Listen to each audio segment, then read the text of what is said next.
Good afternoon, people. I am Sartare,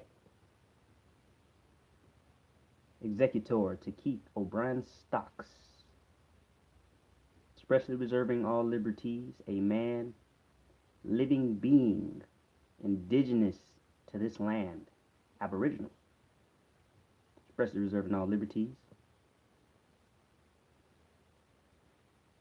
and I claim my full immunity without recourse. Today, I'm talking to you about the Social Security Act. Okay? So, Section 455, which is also codified as 42 United States Code 655. A1, it says this is the payments to states from the sums appropriated, therefore, the Secretary shall pay each state for each quarter an amount. The equal to the percent specified in paragraph 2 of the total amounts expended by such states during such quarter for the operation of the plan approved under section 454. What plan is that, you guys? Don't know, but y'all need to go look it up. Okay?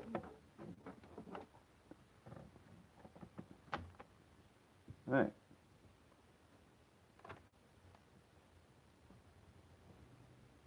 So it says equal to the percent specified in paragraph 3 of the sums expended during such quarters that there are attributable to the planning, design, development, installation, or enhancement of an automatic data processing and like I'm coming down with a cold. Information retrieval system, including in such sums as full cost of the hardware components of such systems equal to 66% of so much the sums expended during by the state during the quarter of an alternative statewide system for which a waiver has been granted under section 452D3 by only the extent of total of the sums expended by the state, yada yada yada. All right. So this is, I guess, the granting of funds from some stream or source of value of income that is coming in. But it doesn't really tell you here where is it coming in from. But it is telling you this is from the Social Security now. These are the same people who gave you a contract. And you still walk around with it. It's called a Social Security card. So with this contract, are you reading your contract obligations? Are you reading what it takes to be the holder of a Social Security card? Are you adhering to the contract that you agreed to?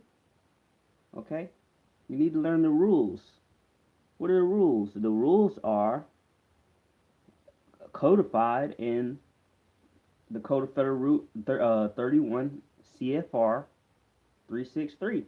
It tells you there what you're supposed to be doing once you attain the age of majority, when you turn 18, when you are no longer incapacitated. If you don't know what I'm talking about, just go look at my video about incapacitated people.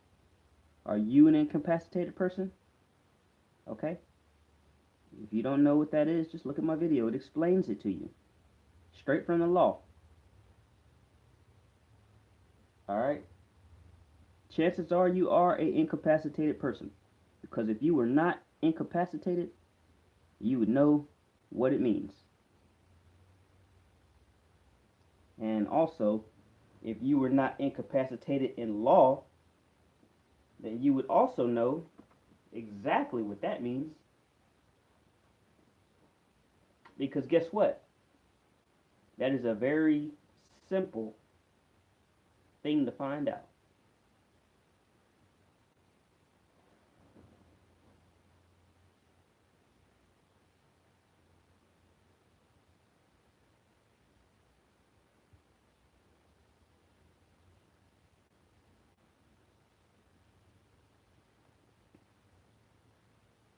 there is authorized appropriated sum of 7 billion the fiscal year. Look at that. That's unreal money right there. That's a lot of money. Where's that coming from, folks? Where is that coming from? If the Social Security Administration is giving your state 7 billion for 1 year, 12 billion for the next year, and 15 billion for the next year, where's it coming from? So if it's coming from somewhere, that means that it's a contract. Every contract must have two things in order for it to be a contract, and this is a basic law principle. What is that? What two things must a contract have? A contract must have a value. What is value? Well, we're going to look it up.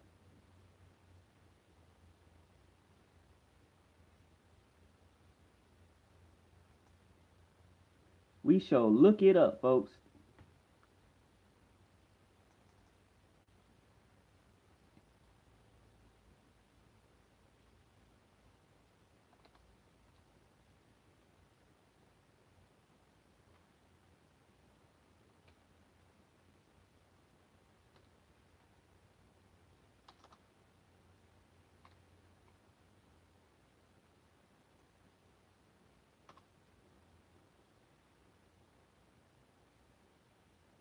Yeah, I was shopping. Ha ha ha. Shopping. We're going to go to Wikipedia. We're going to see what Wikipedia has to say, because Wikipedia has everything to say except the truth most of the times. But hey, I still use them. I like Google too. Google's pretty awesome. And remember, I said a contract must have two things. All right, what is that? What must a contract have? A contract must have value.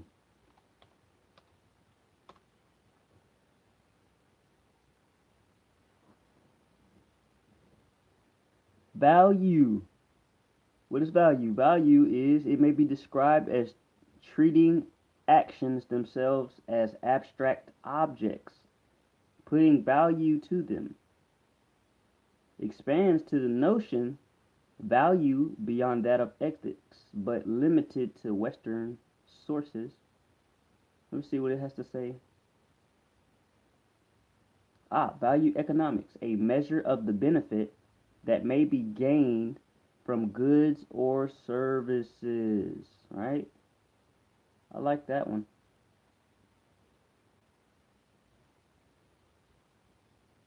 You see that? Oops. It does everything what I want, but what I want it to do. Let me just click on it.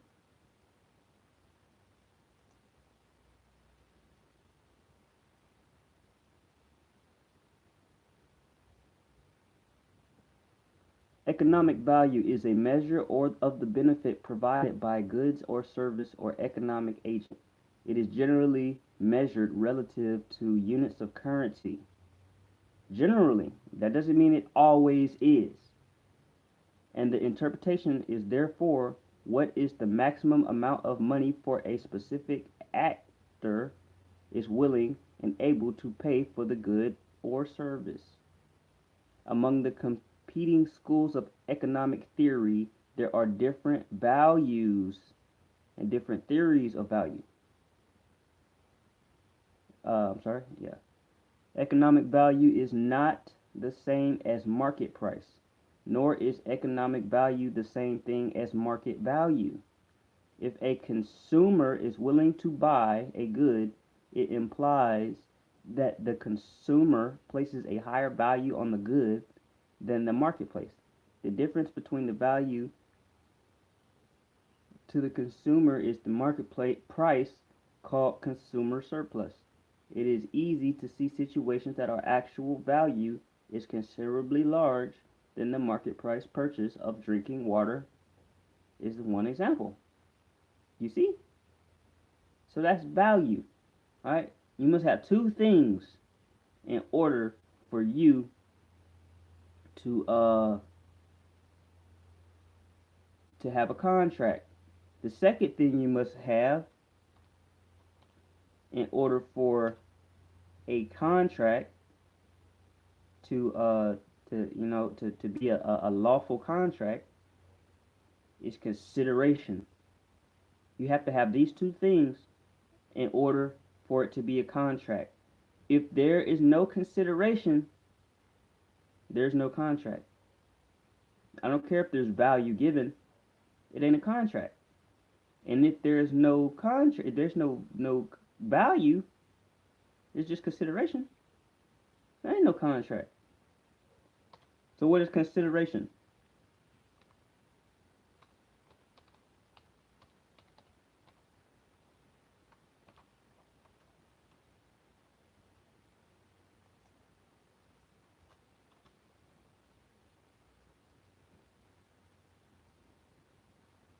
Consideration is a concept of English common law and is necessity for simple contracts, but not for special contracts.